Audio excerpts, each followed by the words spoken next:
It's time for you to know and for us to start our show. Have a drink and take a seat here on Brewsic and Boozies. Greetings. Greetings from Texas. We are unfortunately not together for this week's episode.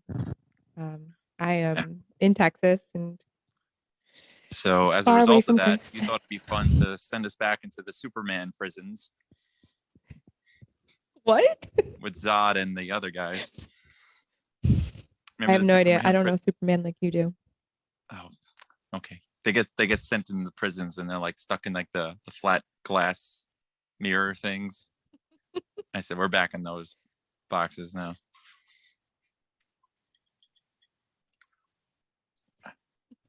That was too good. Just miming it. But yes, welcome back to another episode. This is our 13th week in a row, 12th week in a row. Oh, you're right. Last week was 12, so this is 13. 13th week in a row. Even distance can't keep us from doing this. Nope. What are we talking about this week, Christopher? What movie we got on our plate? We're talking about one of our favorite Adam Sandler classic films, The Wedding Singer. A musical, yet hilarious comedy for everyone. Is that from the trailer or you made it up? I completely made that up. Sounded like the trailer, but it wasn't. But yeah, we're talking about The Wedding Singer. Such a good movie. Even now, watching it. I mean, I'm not a big 80s person. Never was. You're not? No, I'm not. I like some of the music. Like, I love a lot of the music in this movie, but I just don't get the 80s. I don't jive with it. I don't know. I don't like it.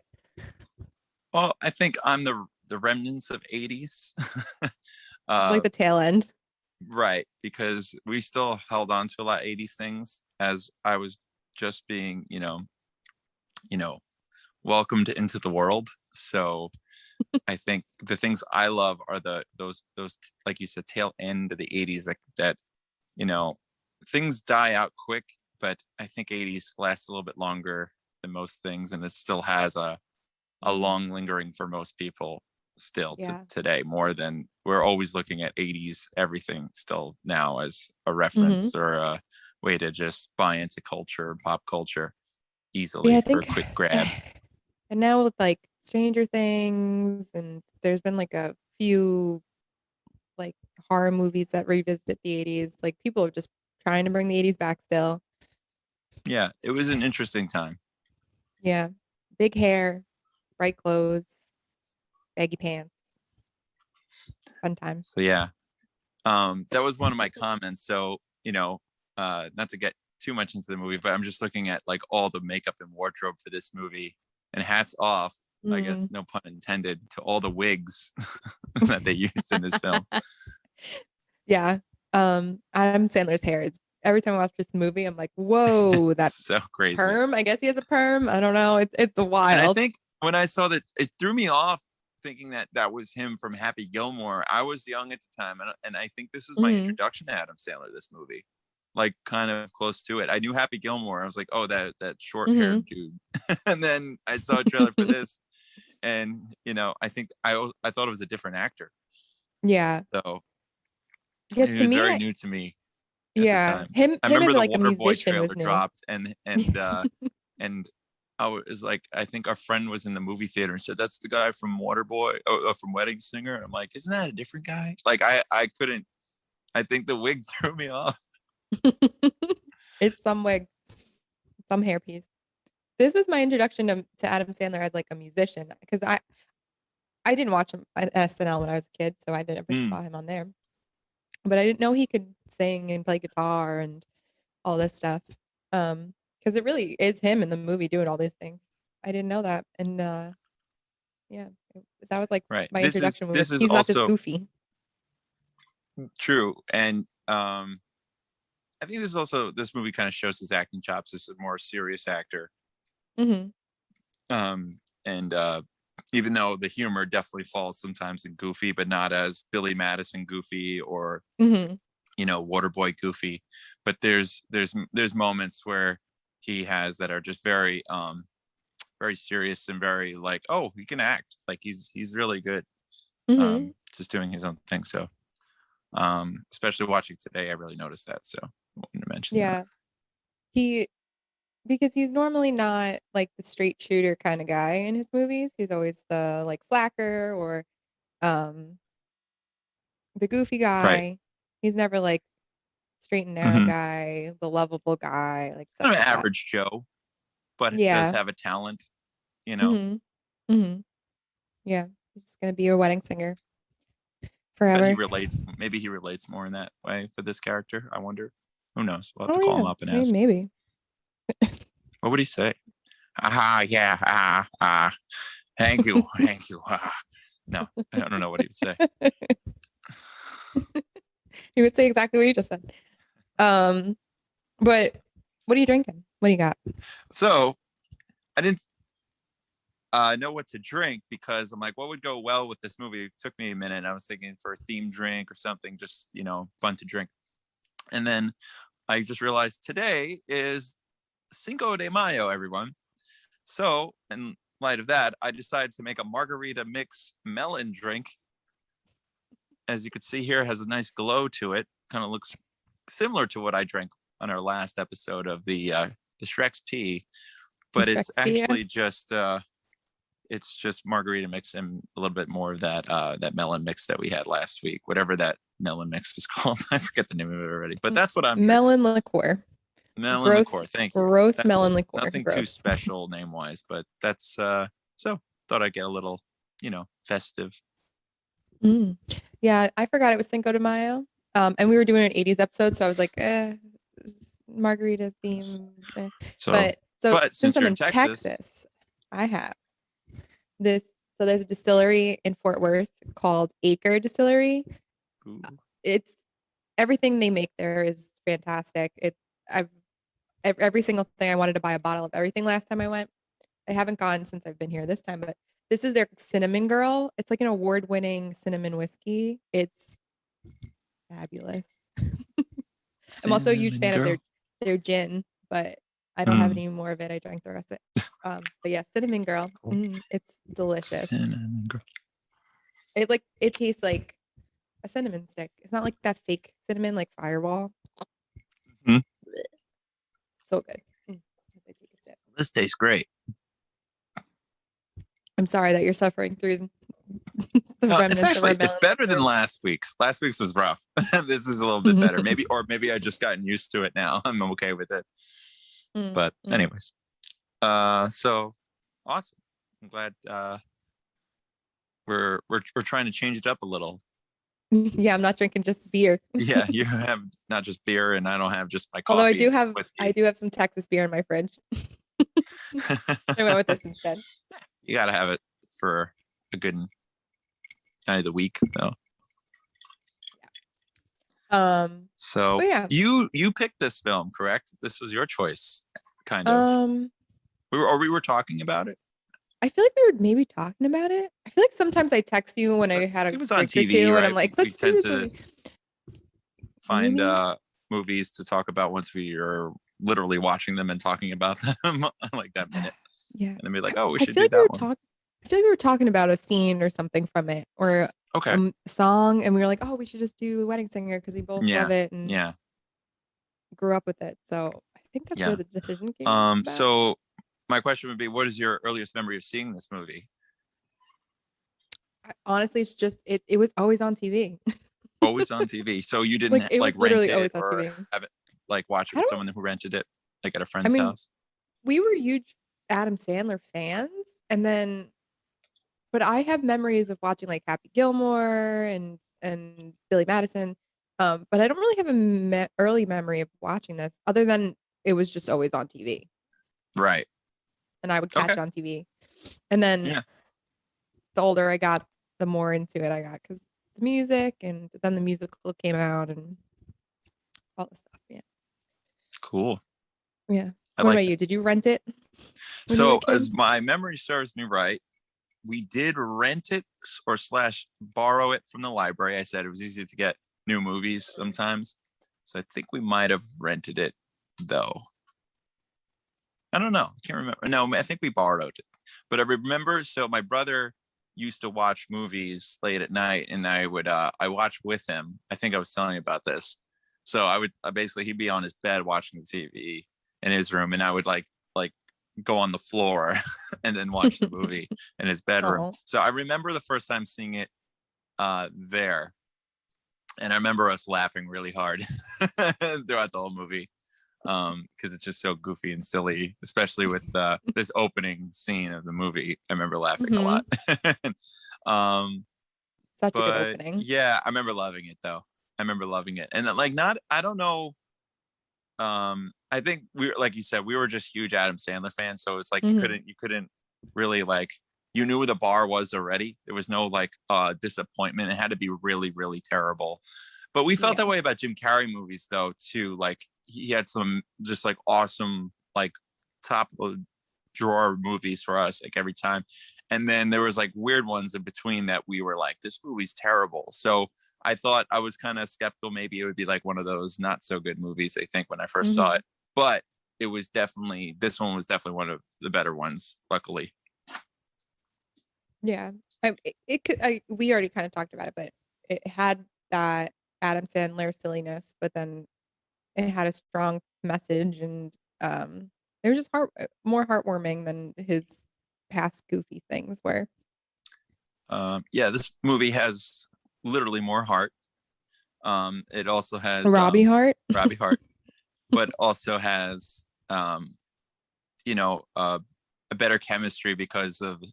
Now, did you notice that like he has like a huge like hand in helping Drew Barrymore with her career, and this was like one of the movies he did that for, I think, because he had a very strong relationship with her, a friendship with her. Yeah. So and it shows I think in all the that movies chemistry always helps on screen, especially if they know each other well like that. You know, not that I would notice that as a kid when I first saw it, but I would say that's probably, you know, the underlying lining of this movie, to have that kind of be very strong, and it helps throughout the whole movie, just their romance, chemistry, and just really sweet how she is and her character. So I love it. Yeah, I love Julia. She's just such a good character. I mean, again, like straight shooter kind of person, just like Robbie. Yeah, and like all of his movies, I think this is his best of a romance movie for like of the other what do you call supporting actor in the movie, or the other love interest actor. Like my favorite of his love interest of actors, I have to say, of his other films would probably be Mr. Deeds with Winona. I love that movie. So I compare that almost as good as this. I mean, I love Just Go With It. It's like one of my favorite Adam Sandler movies. I love him and Jennifer like Aniston. a true Adam. I feel like that's a Nick Swartzen movie with Adam in it, and Dave Matthews just stealing the whole movie. But it's a Dave Matthews movie. Yeah, it really is. Don't pour over me. Don't pour over me. Don't pour over me. Dave. So I guess what's the beginning of this movie? Spoiler. I think we should give like a synopsis, really, just like a brief synopsis. Sure. So Adam Sandler's character is a wedding singer who is getting married. And she leaves him at the altar because he's just a wedding singer and she isn't in love with him anymore. He meets Drew Barrymore's character, who is planning a wedding to her fiance. And he is helping her because he knows all the ins and outs of the industry. And they wind up falling in love.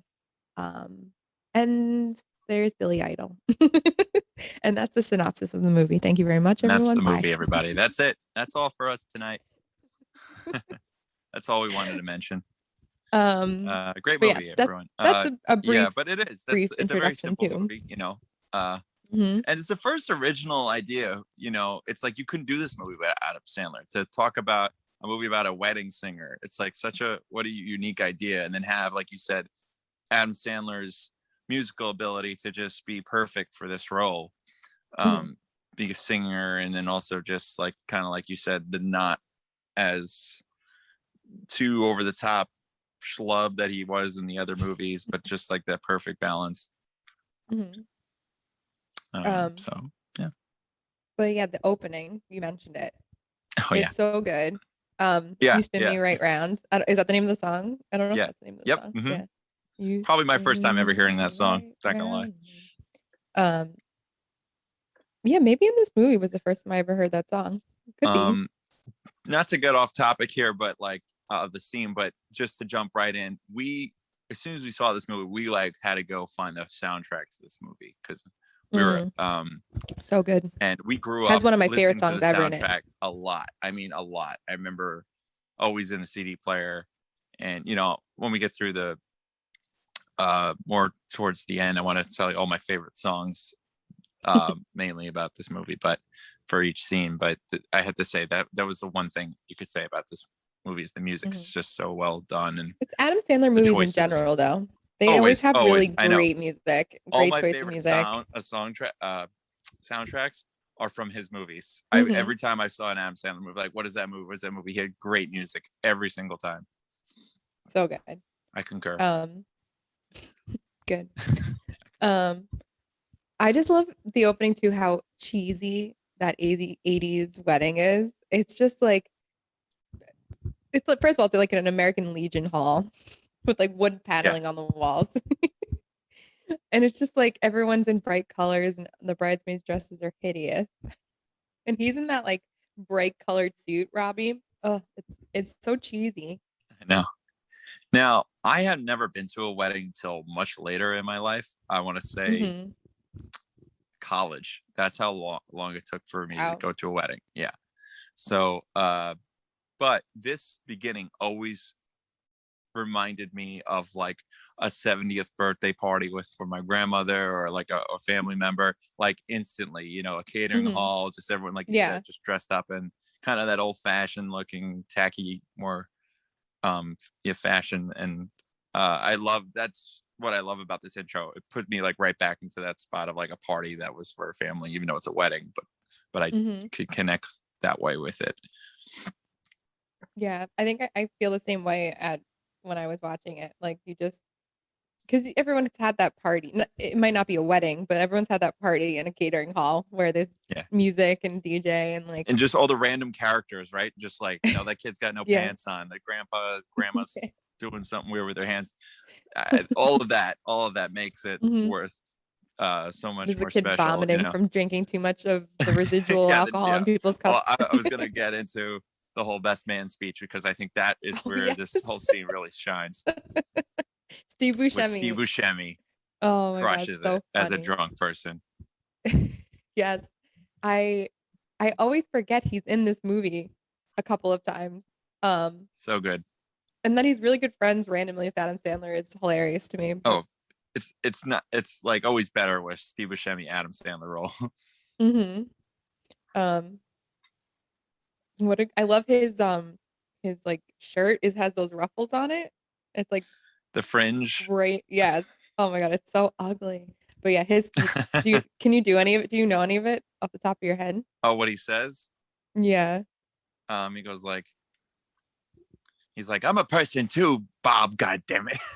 And he says, well, one of my favorite lines is when he just randomly has the guitar and he starts playing it, and Adam's just like, I don't know, he's got a guitar now, and he's just and he's playing, and he goes like, yeah, best guitar player in the world, no lessons, pop. Strumming.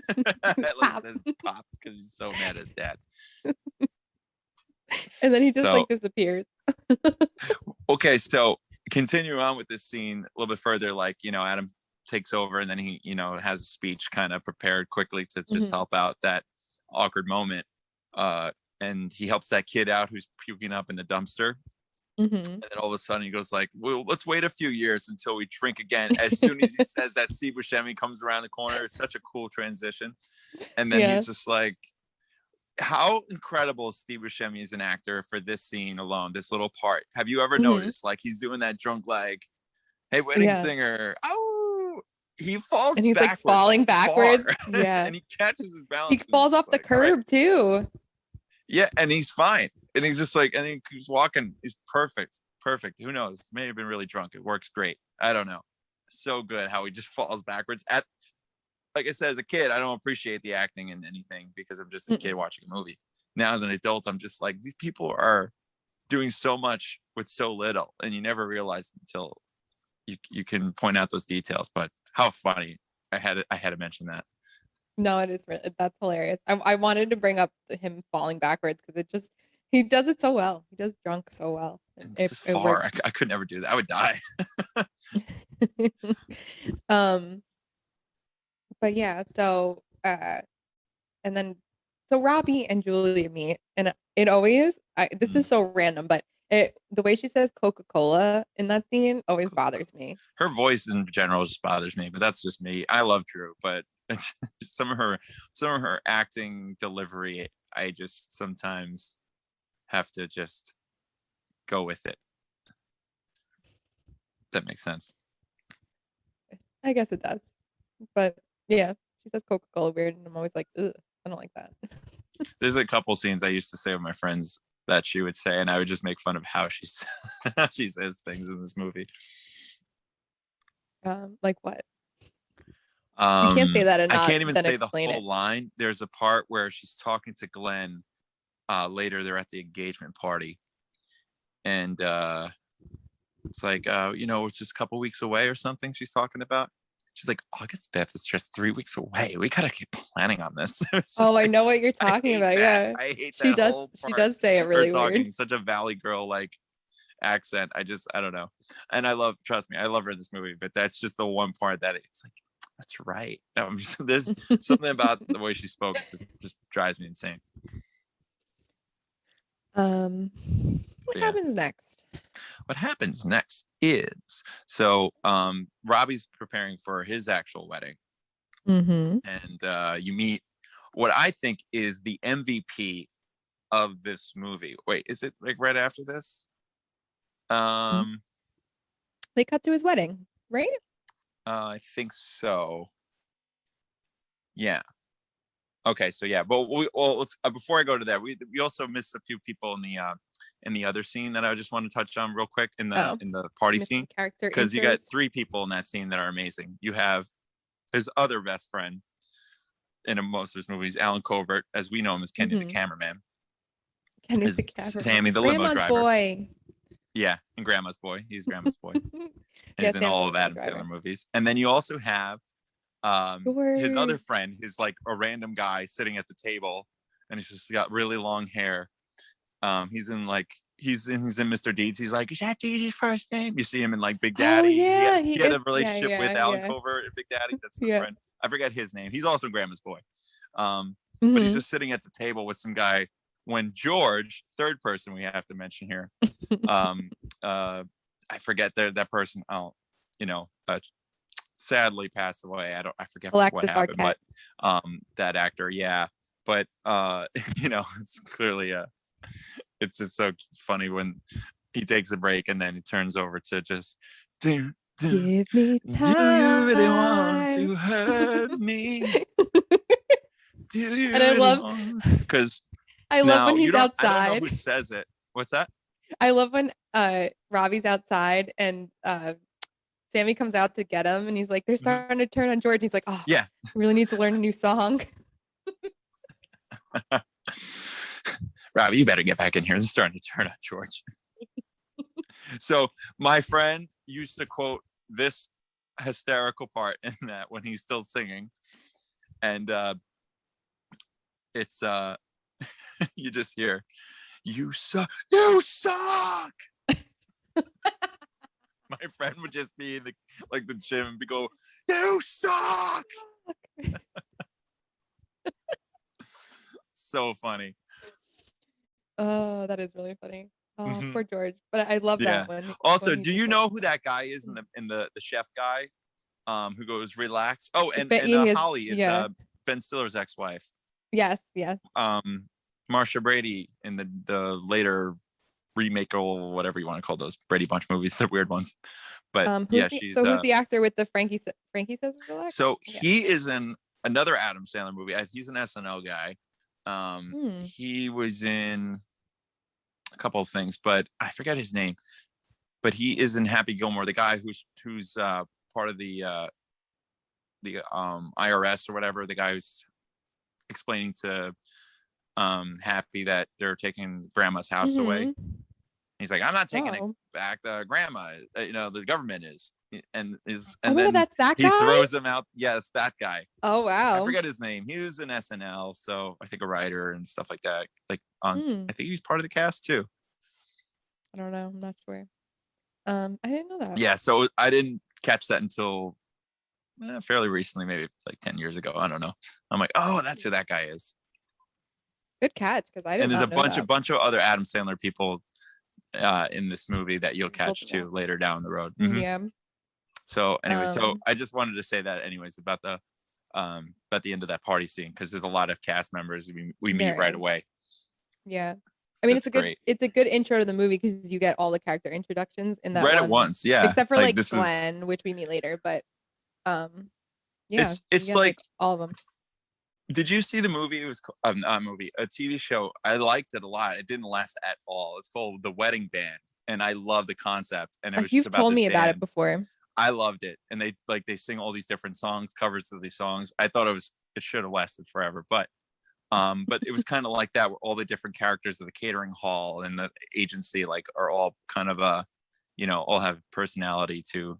And it's like same here. You meet the cast real quick of like all the different angles of a catering hall with the wedding band and wedding people. So I thought that's cool.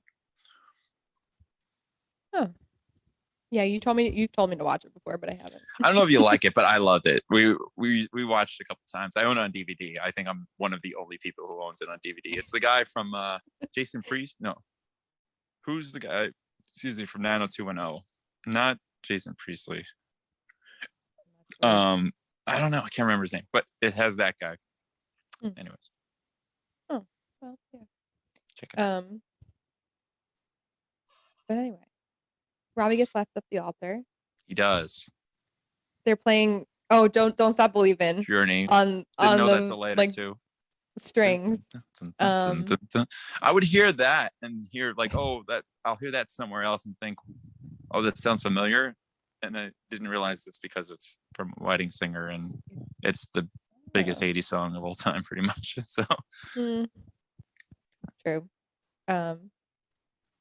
But yeah, he gets left there. Linda doesn't show up. She leaves a note and says, I'm not coming. And he gets really sad. And want me to do it? Oh my God. Go ahead.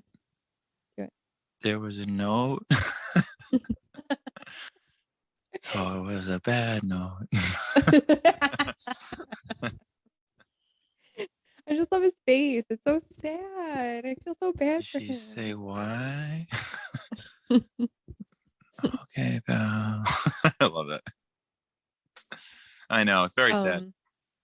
I love the scene after that when he's sitting in his sister and his brother-in-law's kitchen with Sammy and then his brother-in-law. And I don't know who plays his brother-in-law. Yeah, but he's like, he is the true MVP of this movie. The brother-in-law is amazing in every scene he's in. Oh, funny. So funny. He's a cross between Tony Danza and Joe Montana. You put them together, you get that guy. That's funny and true. He's very, very Guido Italian guy. Oh, he's perfect. I think we would relate with him the most. I love when Sammy calls Linda a bitch and Robbie goes, you're gonna regret that when we get back together. Oh no, things are gonna be weird between us if we ever get back together. Yeah. Oh. Is that later? He goes like, yeah. Well, they're sitting at the table right after the not happening wedding, and they're all just sitting there like they're eating the cake or whatever they're doing. I just love how the kid hands him that picture and it's like die Linda. It's like Freddy Krueger's head. Thank you very much, Freddy Krueger. Nice. Very creative though. He's so nice. Now get back to the boiler room. Yeah, it was so funny. So good. I just like, and then he's the famous line too when Linda shows up at the stoop there, and it's like something that could have been brought to my attention yesterday. Yes. Once again, something that could have brought to my attention I love it. yesterday. She's like, I'm not in love with Robbie now. I'm in love with Robbie 6 years ago. So we should bring up Linda. I didn't know who that was until recently. Now, you're not a I still have Friends no idea. fan, Mm. but I thought this was clever. She was in like an important part in Friends because she's the girl that Ross sleeps with that ends his relationship with Rachel. We were on a And break. I didn't know because she has very short hair in that show. And it just occurred to me now because I think she's wearing a wig clearly in this movie. No, definitely. Like everybody. So I'm like, why does her voice sound so familiar on Friends? I was watching it and I've seen that episode like so many times to not realize it's her just with short hair. Okay. And I was like, oh my God, that's Linda. She ruins everything. Ross, no, Robbie, anybody with an R and an O. Who's she moving on to next? But it was cool to pick that out. So what happens after that? I think they just kind of he goes crazy after that, right? Pretty much. Do we meet Glenn? We meet Glenn at one point, but so at one point Sammy tells Robbie, you need to get back out there, you need to get back to work. Yeah. And then he's in his basement where he lives, right? And I love that basement. Everyone's like, I know the basement. I was just thinking that too. It's like cool it's not a bad basement. No, it's a cool basement. Not where Linda wants to raise a family, clearly, but it's still nice for a temporary place. I don't know. It's also 1985, but who knows why? It's just cool looking in my opinion. True. But yeah, so Robbie goes back to work at weddings to sing at weddings, and he probably shouldn't be singing at weddings because someone just dumped him at the altar, and he gets really sad, and he what's the song he's singing in the beginning of that scene? It's not Love. He sings Love Stinks later. No, it's Holiday. Oh yeah. It's Madonna. I live in my sister's basement. I love that line. I live in my sister's basement. It'll be so nice. And then George is back. Holiday. Yeah, he's so enthusiastic about it. So good. And then he's like, also the band. What I love about the band, have you noticed how old the drummer is? Mm-hmm. The drummer is so old looking. So old. And then I love the guy's mullet who plays the bass. Love it. Yeah. All about that mullet. The band looks so cool. Yeah. Even George. We'll throw George in there, but still. Oh, no, I love George. Yeah. But I was saying, I have to mention this quote I love right before it shows him going back to work. And his brother-in-law is like watering the plants outside. And he goes like, well, you better hurry up fast and hurry up. Like, I don't want to be known as the brother-in-law of the town nut job. Oh shit, I just got water all over me. Like, who thought of that? So silly. It definitely was improvised. He probably got water all over himself. I think they like just say something funny here. Even later, when it like after that party, he talks to him again. We'll mention it later, but his lines are so funny. I love that guy. It's great. But yeah, he sings at the wedding, and he starts getting just emotional and crazy on stage, and that the group's father starts losing it on him. Yeah. What is it? The mutants at table 9? No. Well, yeah, I love that part.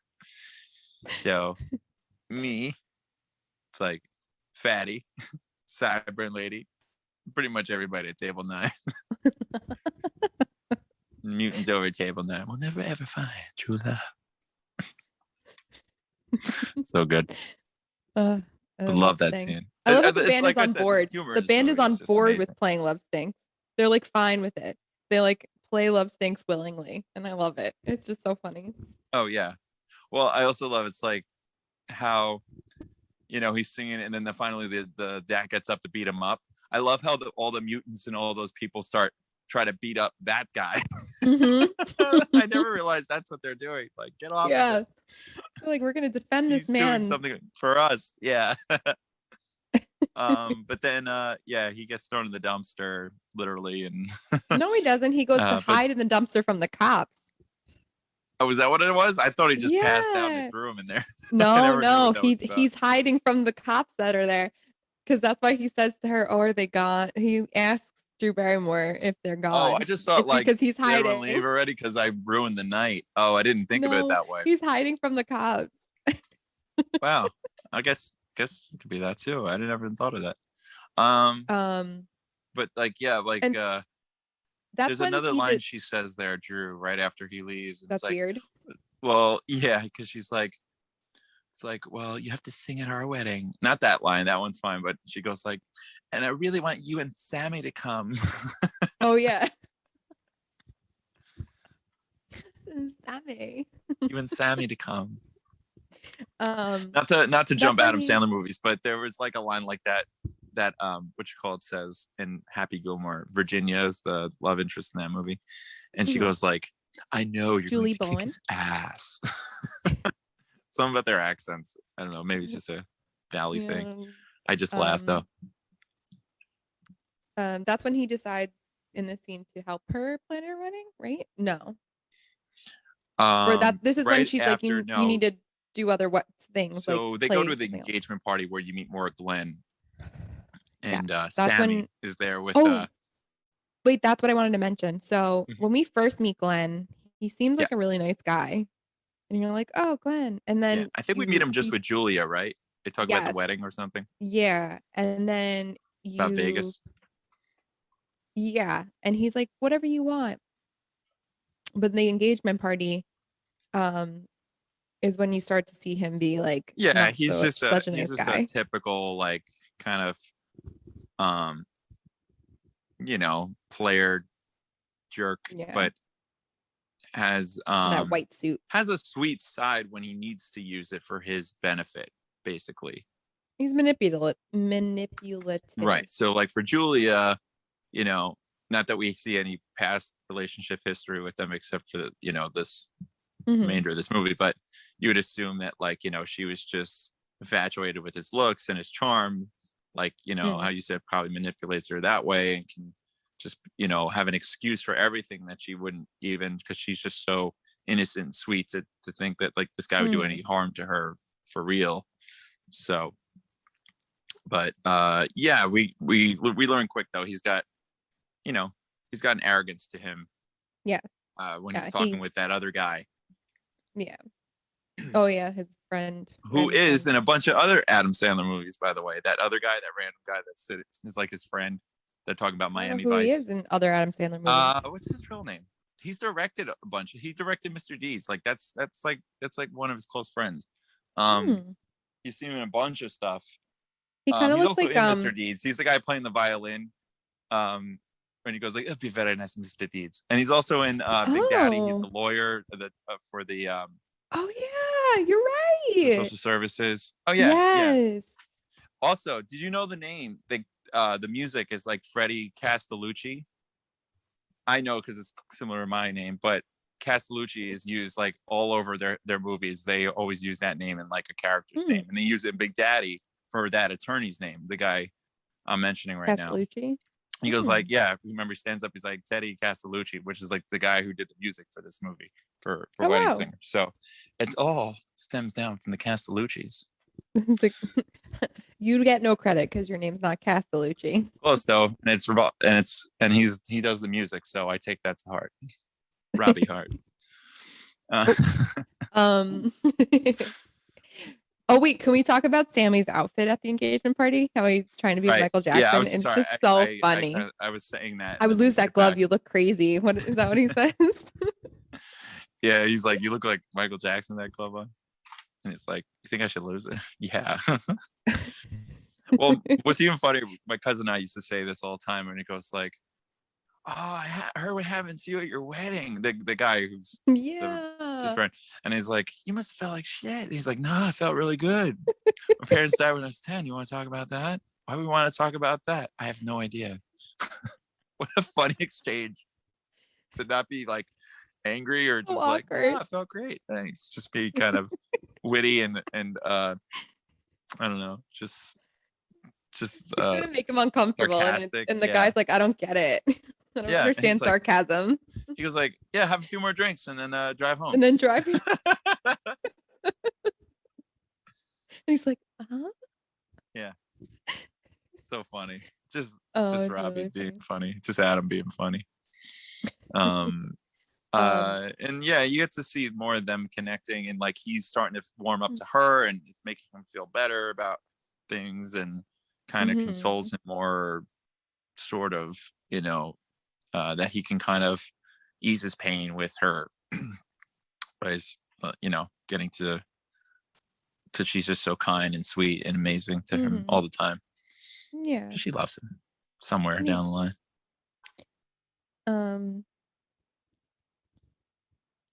Bar mitzvah? Is that what we see next? Yeah, I think because he's like, I'm done with doing wedding singing, but I'll go now back into what's really important or whatever, and it's the bar mitzvah, which is a really sweet scene. It's really funny too. I love it. We get the kid that eats chocolate cake from Matilda. Yes, from Matilda. I said that to my dad. I was like, the kid who eats chocolate cake. I always watch all these movies with my dad. Every week I feel like I'm like, oh, I watched it with my dad. Matilda was on the other day, and my dad was like, oh, I don't think I've ever seen this, but like he just saw Danny DeVito very beginning. Nah, he wouldn't watch it. It's too kid movie for him, but it would have to be like The Sandlot, like that cool to watch. But he was like, I told him like, yeah, Danny DeVito made this movie or something, and I thought maybe he's like, oh, okay, but no, it's okay. But yeah, you see that kid from Matilda in this movie. He looks exactly the same. Exactly the same. It was probably made around the same time. He can't get a girl that he wants to dance with this girl, and this girl doesn't want to dance with him. So the wedding singer, of course, brings Julia up and is like, you can pick anyone in this crowd to dance with, and she picks cake eating boy from Matilda. I don't know his name. Sorry. Yeah, I don't think he has a name. And they dance together, and it's really sweet. And everyone's jealous of him. And it's just like a moment for them to connect, because she saw earlier Robbie go over to him and be like, what's wrong? And like he was like, I like this girl, she just want to dance with me. So so they dance, but he does get to dance with her. And what song was he singing? I can only give you love. I don't know the words. Oh my god. I don't know the words either. Each time I call. Are small. Oh, is that what it is? Say it's me that you'll adore for now and evermore. That's all. That's all. Oh my god, yeah, we have to talk about George bringing out the wind instruments. George. First of all, I just switched over mode. So he just has like all these like horns and these wind instruments like under his piano, and he just pulls them out. And they all got their hands on their butt. On their butts. On their butts. The butt dance. I mean, first of all, I'm a huge Nat King Cole fan, and to me, no one will ever sing that song the way he does. I don't know, but Adam's pretty great at it in this movie. I love. He has the charm. He does. He has the character when he's. I love it. I don't know why. I think that was the first time I heard that song. I'm really behind in like crooner stuff, but that always like is so touching to the way he sings it, and I love it. Yeah, it's really really. But he's looking at life differently too now, and he's also looking at point in him. Her, like, you know, he has a friend who makes him feel something that he probably hasn't felt before, because Linda was not probably kind to him. Right. His Oh. idea of love was just the fact he, you know, had a relationship with a girl that he met like probably at the bar when he was singing Yeah. on stage. Or in high school You or know, something. I'd I love don't to know. see the early years of whatever his band name was. The Wedding Singer prequels. Yeah. But yeah, this is when final thought or this, final something. I forget the name of it. of what? Of Robbie's band. She says it in the Oh, like you said spandex spandex and the button yeah. silk shirt, just like David Lee licking the microphone. David Lee Roth. Great. Oh, I don't remember it. Yeah, I don't know. But is this when he decides to help her with the wedding plans? Yes. Okay. Because she's I don't know why I couldn't remember where it was. Yeah, this is it because she's like, well, Glenn's flowers. and it's like Glenn's working, her mother's lives far away. Holly's not really into it, her cousin. And then she's like, it only leaves one person left. And he's like, George? You're like, no. Yeah. They Always laugh. George. That's funny. Oh God. No, it's Robbie. And he's like, he doesn't want to do it. And then he decides to do it, of course. So he's helping her now plan the wedding. Right. And there's a montage. Yes.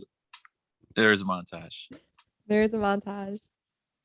What is the what song's montage? playing? So the it's Hall montage and is Oates. them. Oh, what I got, you got, handle like a flame that burns. I'm singing all these in the wrong key. I'm sorry. I apologize to anyone listening Sorry, to I'm this hearing it. who's like this girl. Anyway, yeah, it is Hall and Oates. I love Hall and Oates. I have several vinyl records of Hall and Oates that were my parents, and Was they're so that one great. of the songs you knew well when you heard the? I didn't. Heard in I mean, the movie? I didn't know who Hall and Oates was when I watched this movie, but now I mean, that I knew know the who Hall song and Oates really are, I was well, like, I but love this to song. me, that song will always be my favorite used in 500 Days of Summer. So I hate that movie. Let's not talk I know about it. we've talked about this, and you're completely wrong. That movie's amazing. No, everyone that I know that likes that movie is a guy, so it's a guy because movie. it's made by a guy. It's for guys. It has nothing to do exactly. with anything else but the guy perspective in that movie. So I mean, we can go a whole Exactly. episode on that. I could go Exactly. deep dive in how that is so James, true. if you're watching would this, I hate know it you because agree this with is how Chris, and I men hate it. think. Yeah, but it's the most authentic movie to how a man would think from beginning to start. It's not saying it's right. It's just how it is. I hate it. I don't like it.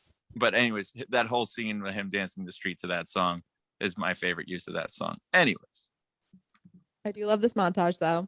Them the planning the montage wedding. is great. With George again stealing the trying on the dress. They try and dress his. They eat cake with that random gross lady.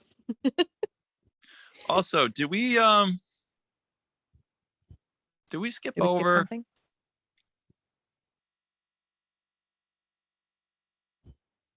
Did we skip over him? Yeah, because I thought we skipped over him, like meaning looking for the wedding singer for her.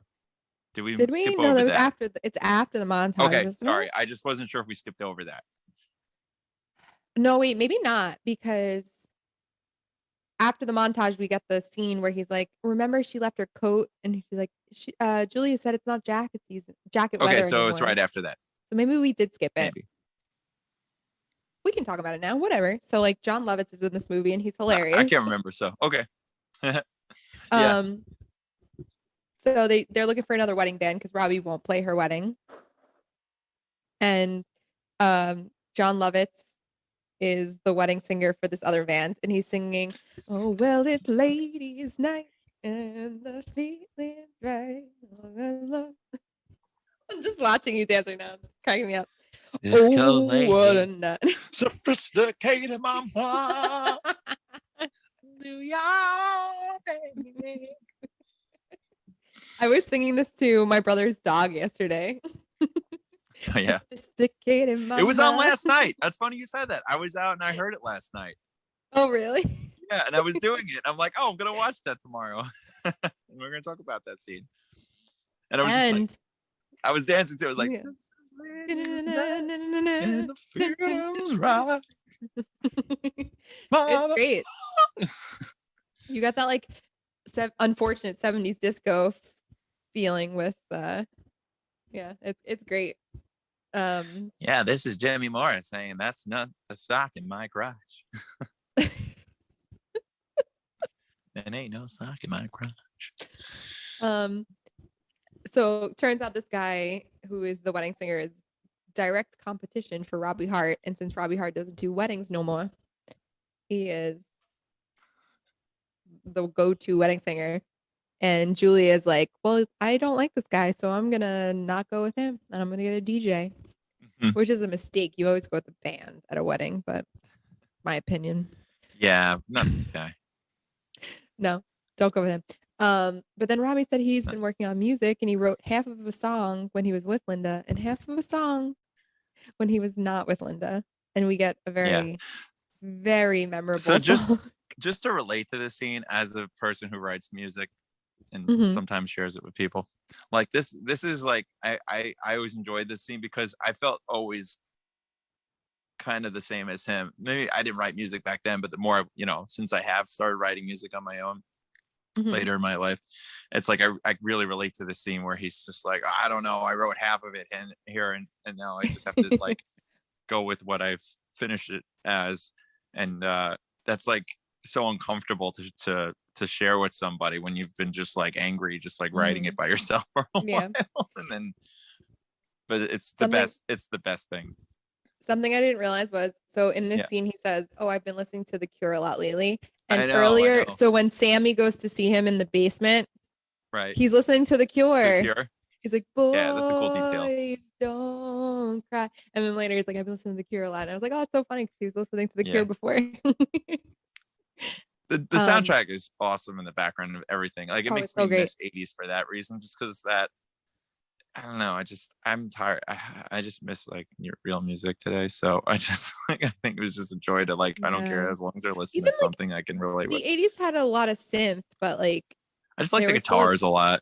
Band guitar behind playing it, is so good in the 80s. I'm sorry. Like if you go to 80, anybody, I mean, it all stems back from like, you know, Jimi Hendrix days and things like that. Like there's always going to be good guitar players, but like just the is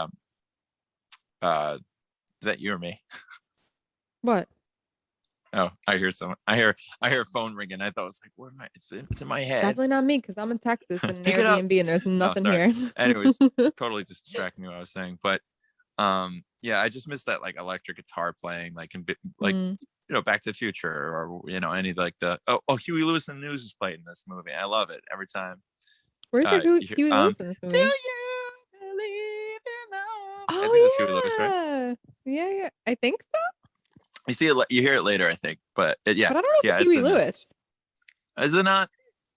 I thought that was him. Yeah, I'm more a fan of the new wave 80s music. If I am gonna choose 80s music, I'm gonna choose new wave. I love the Smiths. I love Morrissey. I love Joy Division. I love The Cure. Like that's more my speed of the 80s. Yeah. Oh, but and then there's like Hall Notes. You know what? I don't know what I'm talking about.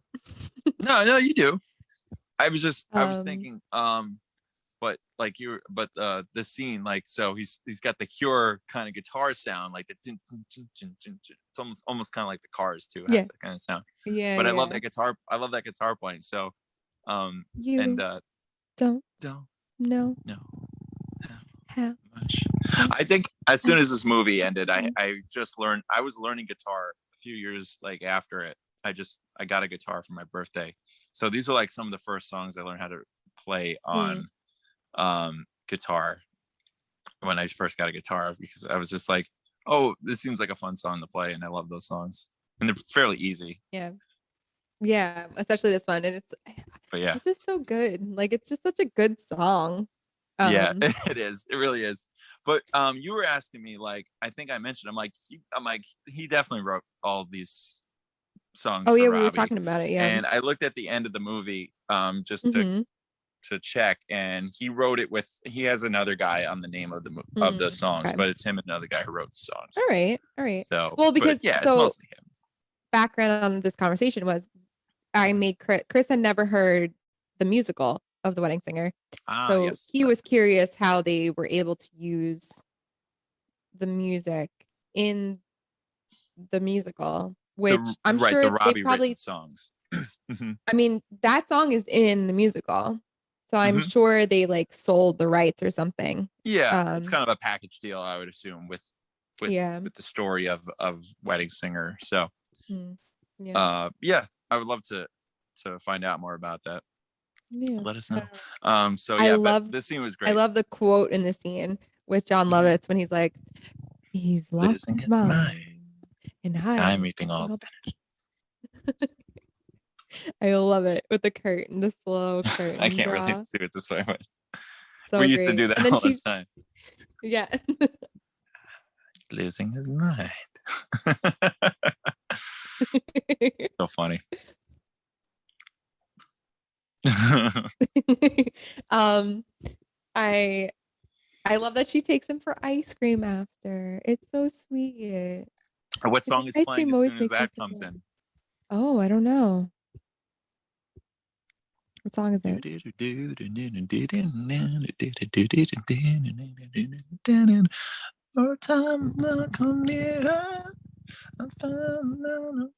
I can't think of the words now. I have no idea. Never little thing she does is magic. Is that playing in the background? Wow, I never noticed that. That's the beginning of that song. Yeah, love that song. Wow. So Cute. The Police is the answer. Yes, it is the police. Never noticed it. Yeah. Oh, and this is where we get the famous I've always pictured Oh, what person, do you look right? like as an older man? Wait, what? Where he goes like, well, Glenn is going to be an older, very good looking older man. Yes. Like when they're This is sitting where down. we get And he's like, I'm going to look like Buddy and Hackett. growing old. Yeah. I'm gonna look like yeah. Buddy Hackett, which he's not wrong. He Probably. really is gonna look like Buddy Hackett. Yeah, we got that the line that inspires the song at the end of the movie. Oh, wait a second. I'm sorry. Time out. We skipped over What? a big thing. And I have to say this. What did we skip? Way back, we skipped over a big scene about what Robbie does on the side for work, not just wedding singing, but he also we teaches Miss Rosie. singing lessons. Oh no, the meatballs.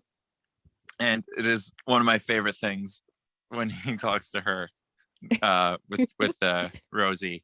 And she is hysterical in this movie. She is really funny. She's like right at par with the brother-in-law to me. And do you know where that song is from that she sings? Yeah. Music Man, right? Yeah, it is. Points for Chris. What key was she singing in? I don't know. I sang every Pretty sure song I it's in sang G. tonight in the wrong key, so I don't know. There were bells in the air, but I never Heard them ringing. till there was you. And how does she pay him? How every teacher who's a musical teacher gets paid. That's right, in meatballs. In meatballs. I don't have any clean Tupperware. So good. Out your hand. Out of his hand. All right, sorry. I had to go back because I'm like, oh my god, how do we? We forgot to talk about Rosie. I know. So many good things. We don't take notes. Great. We just watch. We talk about it. We don't need notes. We need notes. We get sidetracked. I heard that today. I'm like, we don't need notes. Music notes. Okay, so we're talking about them, Buddy Hackett, and something about that scene at they're having ice cream, and she was like, "Oh, about growing old with you" was like in the background somewhere there. You hear it in the score, and it's really cool. Yeah, they do the little flourish, and it's like, ooh. What? So before I talked about the scene where she leaves her jacket in the limo. Yeah. And then, so that's the same. The next day you get that scene where he drops it off and then they kiss. Where does that happen? I just watched this movie and that was like right after that. He has to go back to give her the jacket. Yeah. And that's when her cousin is like, oh, I should go out with him. Let's double date. Yeah.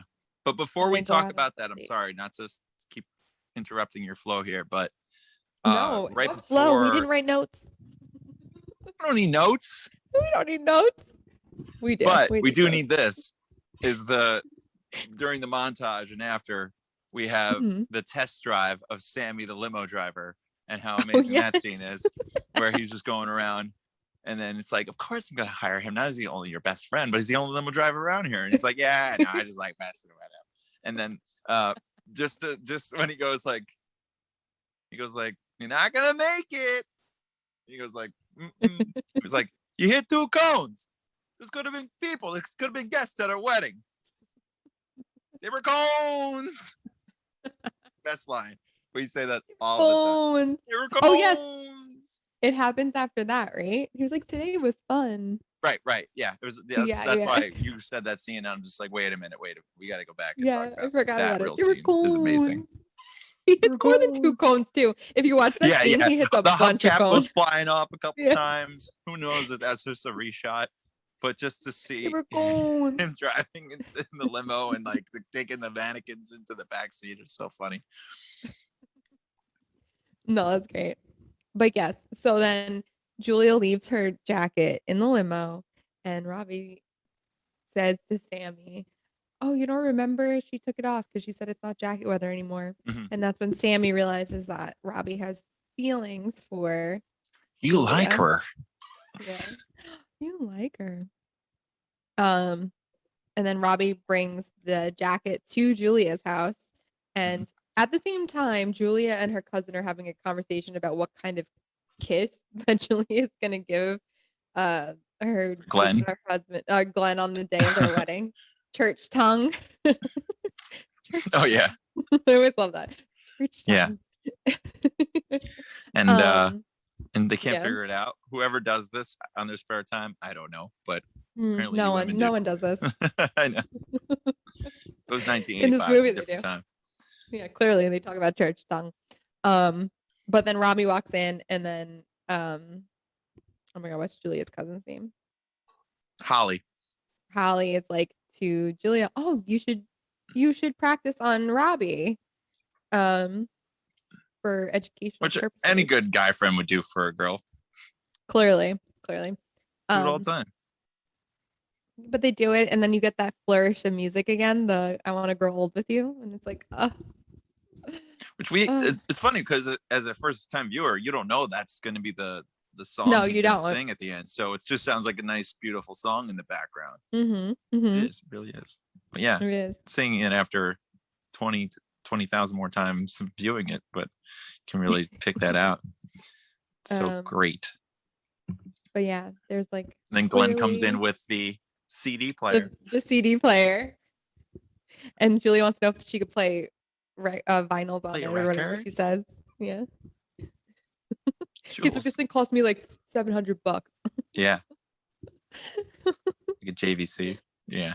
That's what we had, I think. I don't know if we had that one, but we had one similar.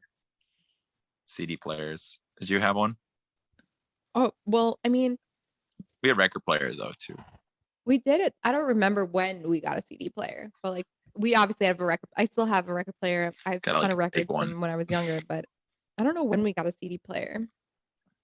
Cassettes were like a gigantic CDs, one. Like that's the thing. I had more cassettes when I was a kid than I did Me CDs. Too. And my dad drove a car that had oh my god, what's the other thing? 8-track player. So we had an 8-track player. We grew up listening to 8-tracks.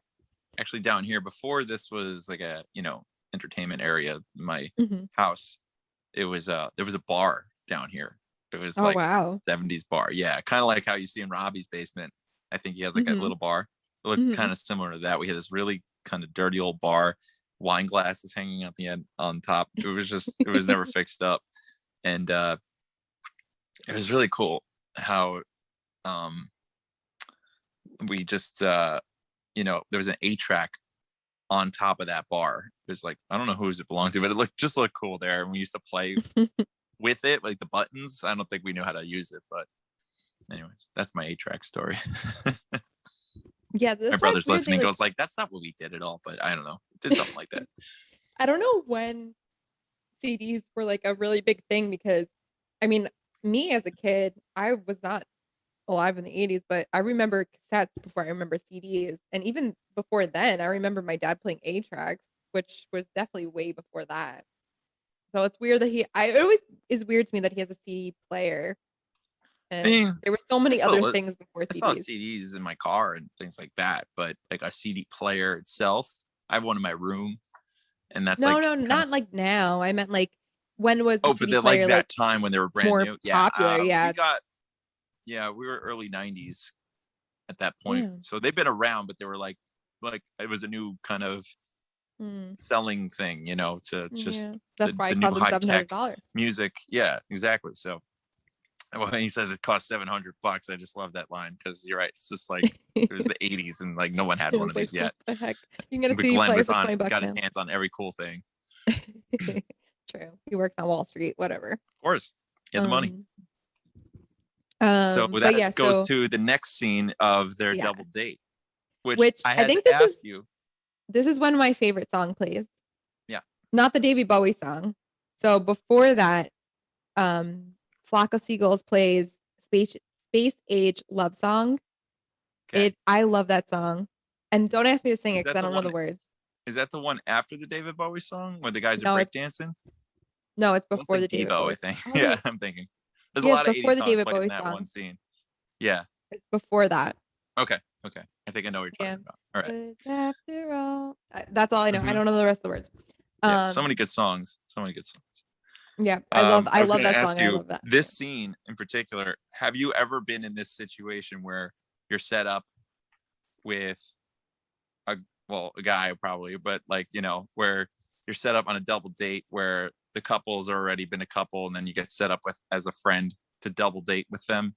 I don't know if you've ever been in that situation, basically like Robbie's but like has No, a never. thing for the other person. Oh, the, yeah, true. No, I never been in that situation. I have once, and it's very uncomfortable. Oh no, I It's can very imagine. uncomfortable. Actually, it was more than once, but it's okay. It happens. Well, yeah, what happened? But so I relate in this scene a lot when I see him just like this is like hell. Yeah, I mean, well, But Julia she doesn't want to feels be it there too, either because yeah. she gets really drunk. Yeah. Yeah. She gets really But sick. that part never happened in my experience. I'm sorry, your life is not like a movie. I am too. But yeah, so this is when we find out that Glenn really is an a-hole. And we find out that he's been Top cheating on choice, Julia. a-hole. Top choice. Yes. Which he says a line that's very important in a couple scenes from now. What does he say? Grade aid. Top choice something. meat. Mm-hmm. Top choice meat is what he calls some girl. I guess. Yeah. Yeah. We find out that Glenn, cheats on Julia with much younger women.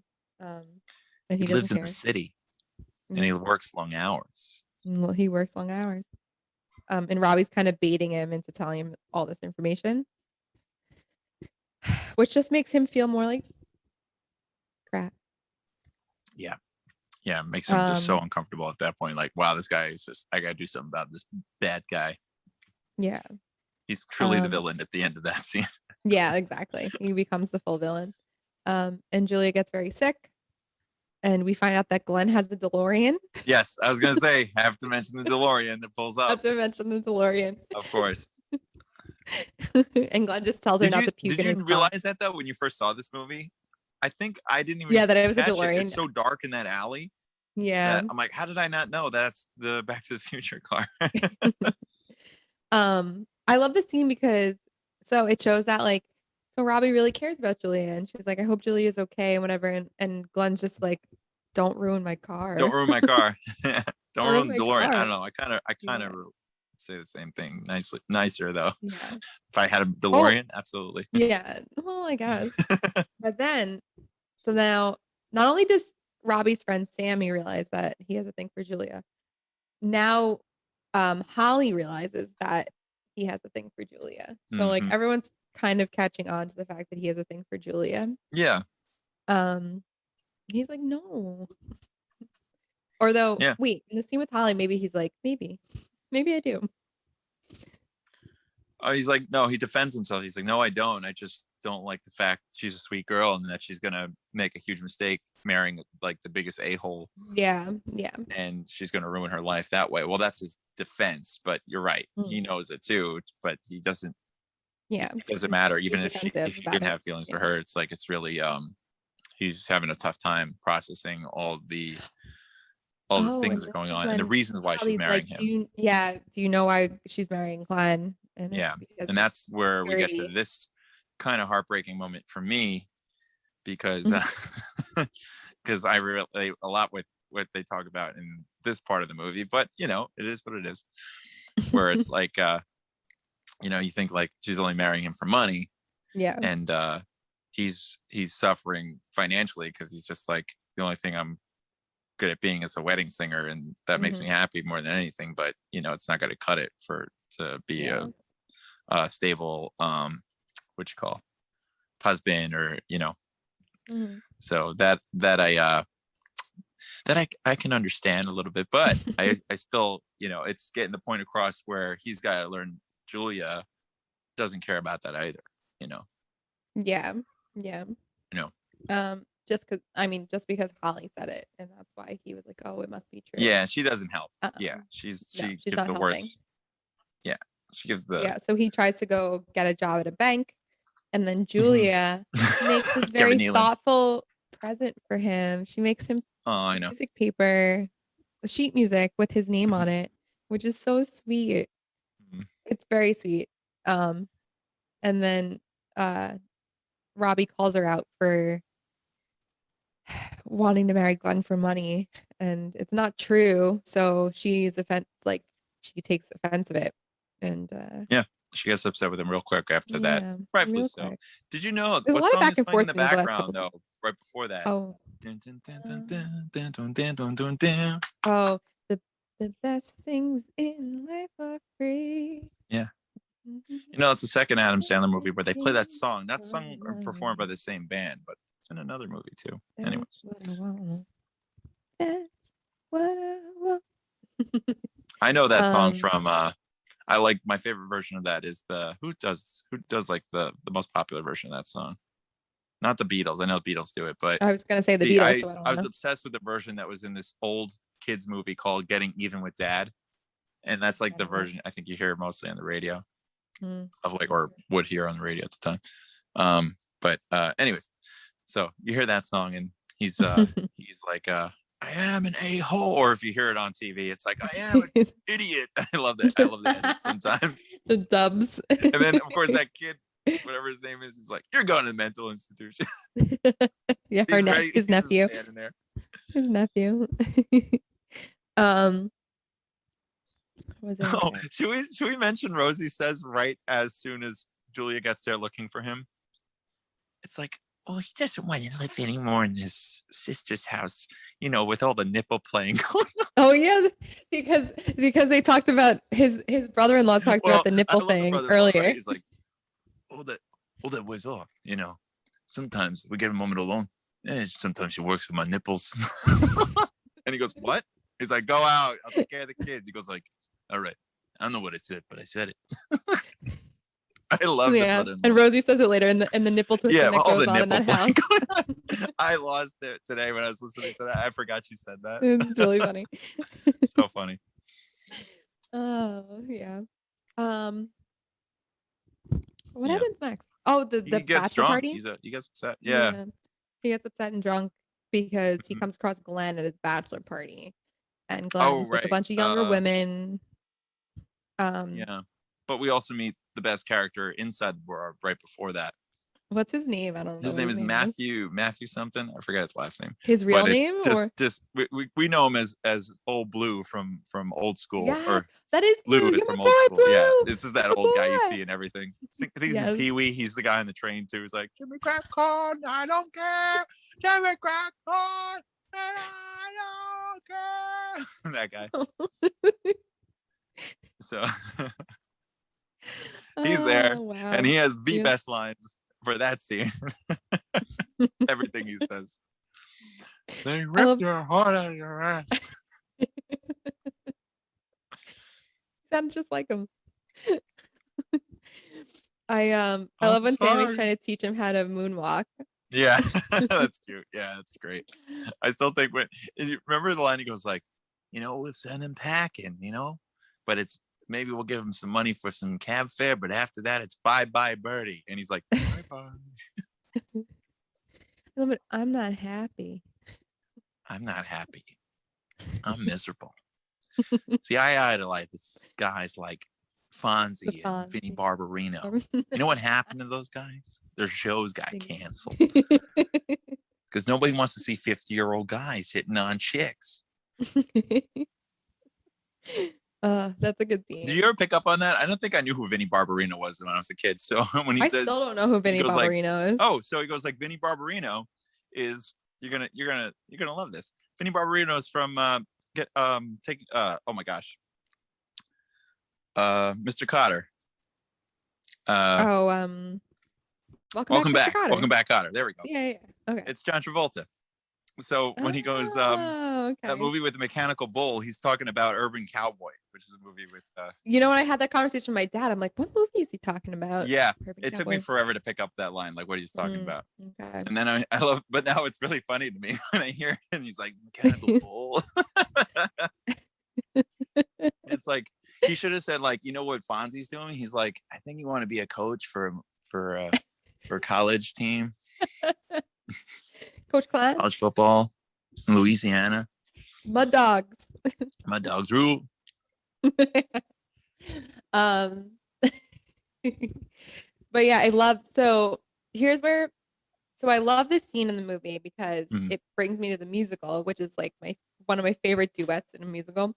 So when he walks up to the window and he sees Julia in the window having a conversation like, I miss Julia. Yeah.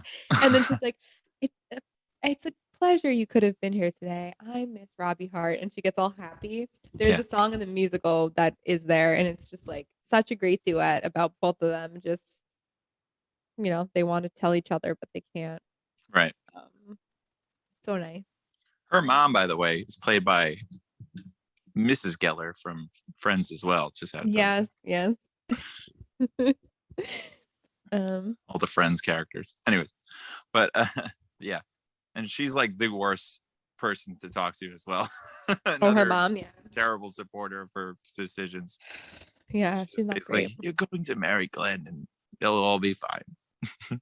Sure. No. Yeah. Oh well. Well, she tells her too. She's like, I have feelings for, you know, the wedding singer Robbie Hart. She's like, no. oh God, no. No. See that Money boy's is hair? more important than happiness. See that boy's Little mullet babies. But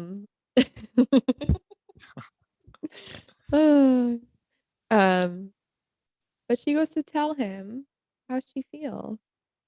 And guess who came back? Who came back? Yeah, it was like that kind of miscommunication of getting each other. Just bad timing.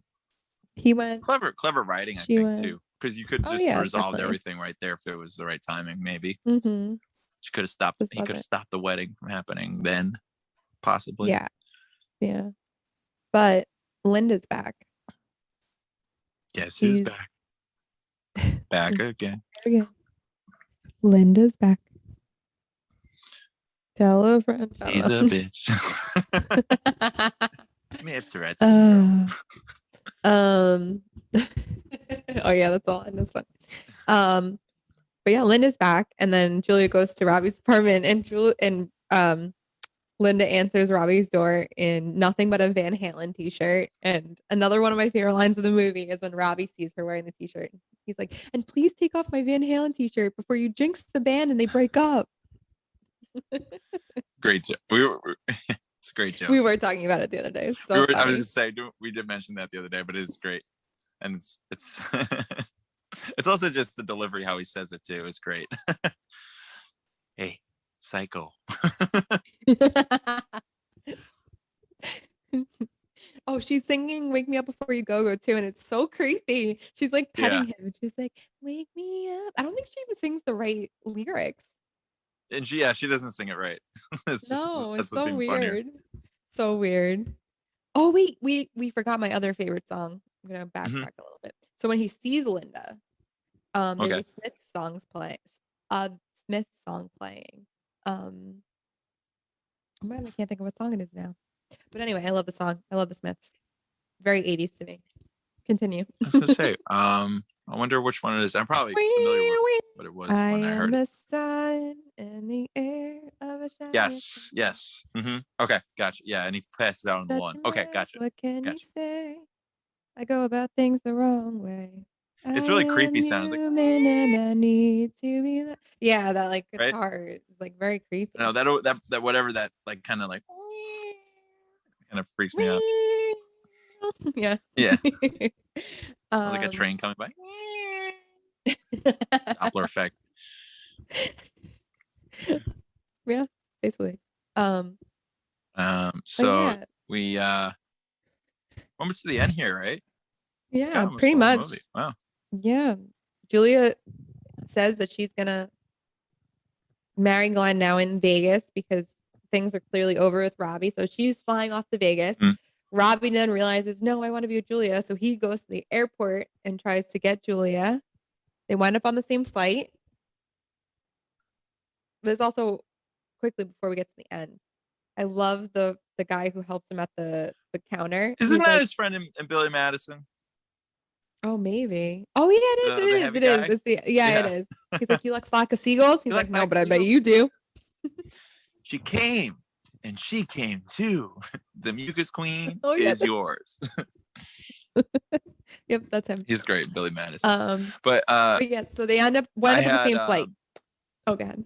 I had always thought, now, when I first saw it, like I really thought you'd see Vegas. Did you think that as well when you first saw this? Like I figured like you have to stop them once they got to Vegas and like go look for her. Nope. I don't know why. Nope. I'm like, wow. Way to just like, yeah, we don't have to worry about Vegas sets, none of that. We'll just do it right here on the plane. Call it a day. Smart, very smart. I was very smart. And who do we get on the plane? Billy Idol. I love Whoever Billy Idol. We get Billy Idol sitting there. And I learned about Billy Idol because of this movie. I know Billy Idol. Yeah, I don't think I made the connection when I was younger. Like I knew Billy Idol songs, like I knew White Wedding, laughing at me, but I didn't know him. I didn't know. But yeah, Billy Idol helps him get the girl, and he sings the song. He writes the song "Grow Old with You" and sings on the way there. Julia over the PA on the plane. But before he does that, he had explained to Billy Idol and First Class what's going on. Are you gonna do your impression? And they all, like a campfire, listen to him middle of First Class. Like the big group surrounding him in First Class. Wait, do your and Linda answers the door with nothing but my Van Halen t-shirt. He's like, no way. I love it. The Mile High guys, Glenn, they're on this plane. We gotta do something. I love why.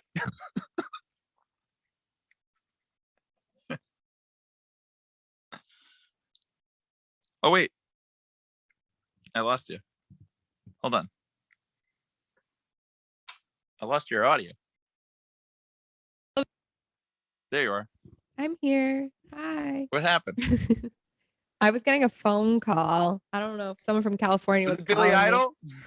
Imagine. He's like, I heard my name.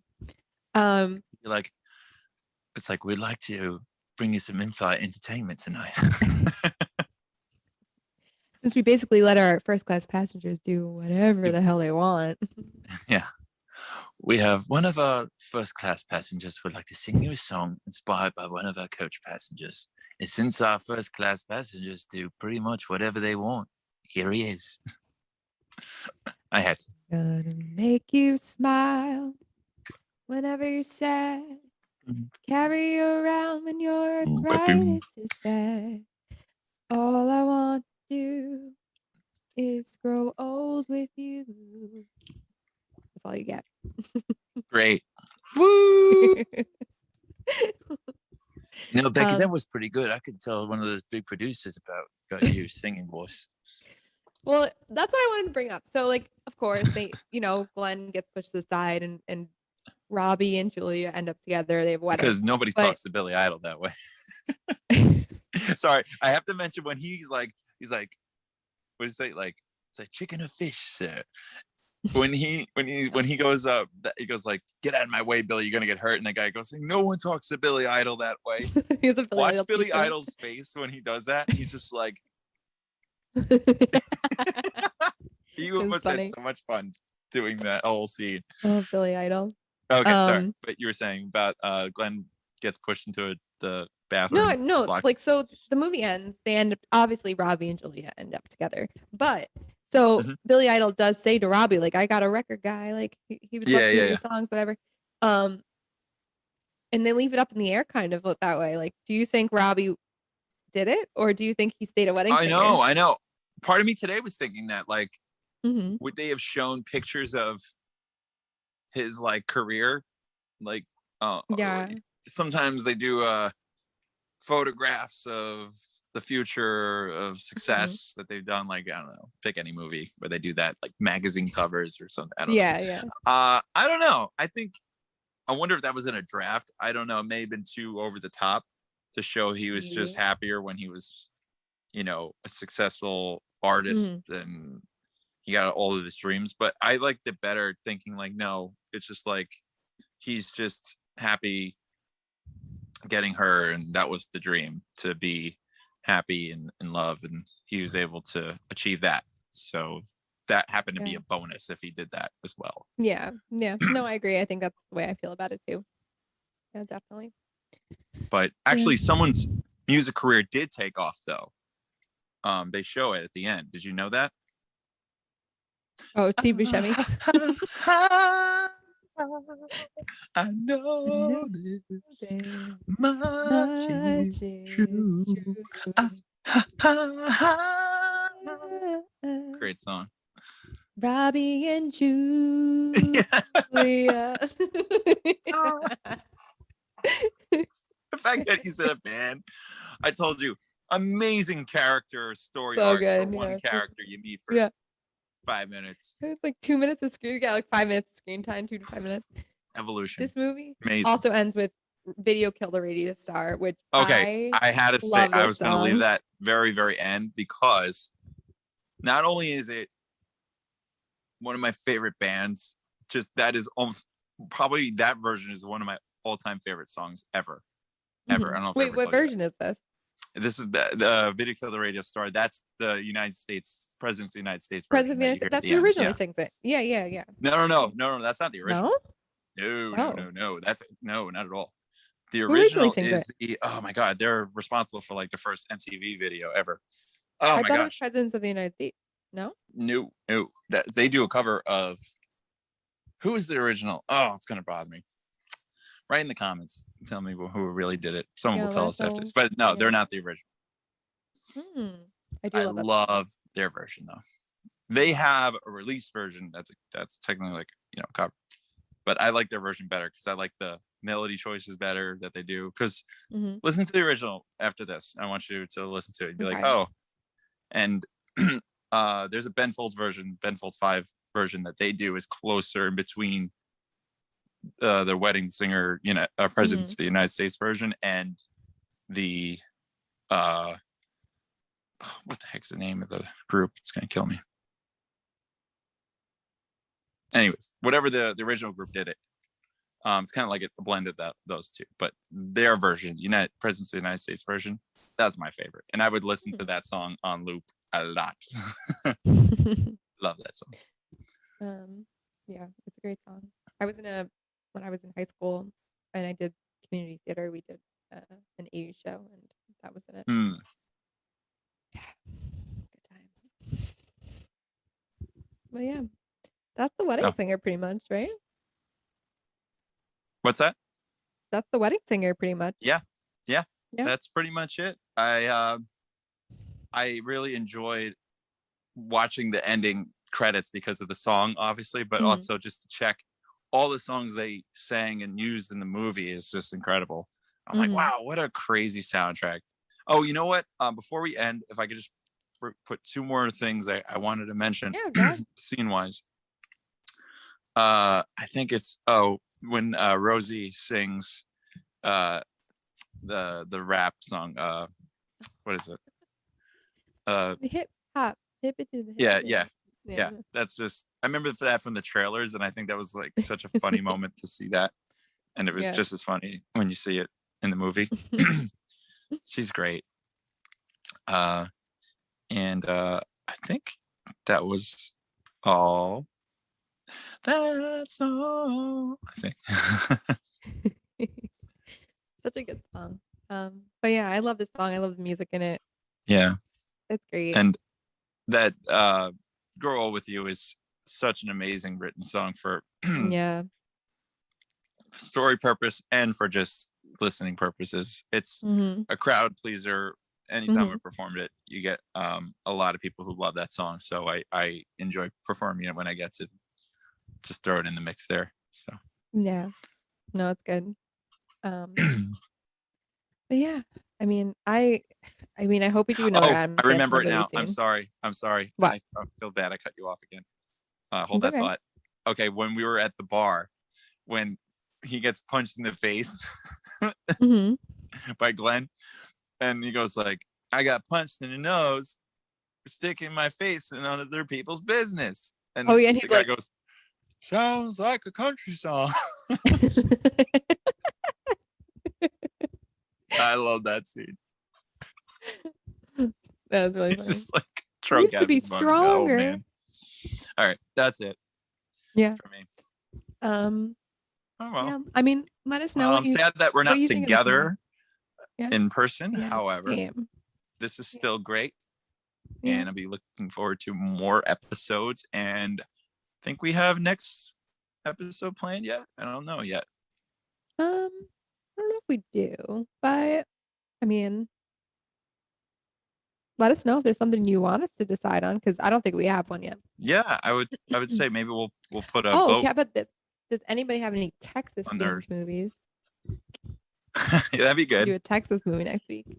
Give us a. I mean, the only one that comes to my mind is Dallas Buyers Club or Texas Chainsaw Massacre. I was gonna say there's not too many like kid movies that take place in Texas that I would remember watching, except maybe Pee-wee with the Alamo. Just for the record, Jaws does not take place in Texas. Just for the record. But it did. Oh. But I really yeah, thought that was in Texas with all know the water surrounding it. with all the water. With all the cactus. Yeah, let us know if there's something that a Texas movie that we can't think of clearly. Maybe we'll put up on our page. We'll do a vote yes or no, what movie to do next. Ooh, that's a good idea. And then based on that vote, we'll do that as our next film, possibly, if you're okay with that idea. I'm pretty sure if they're listening to this though, the vote has already happened. So if you participated, thank you. You're right. And the answer is Jaws. The answer is always Jaws. But yeah, thanks for listening, guys. It's been a pleasure. We'll see you next week. Don't forget to subscribe and follow us on Instagram. And yeah, thanks again. Make sure you all go home, relax, and go do it. Bye, everyone.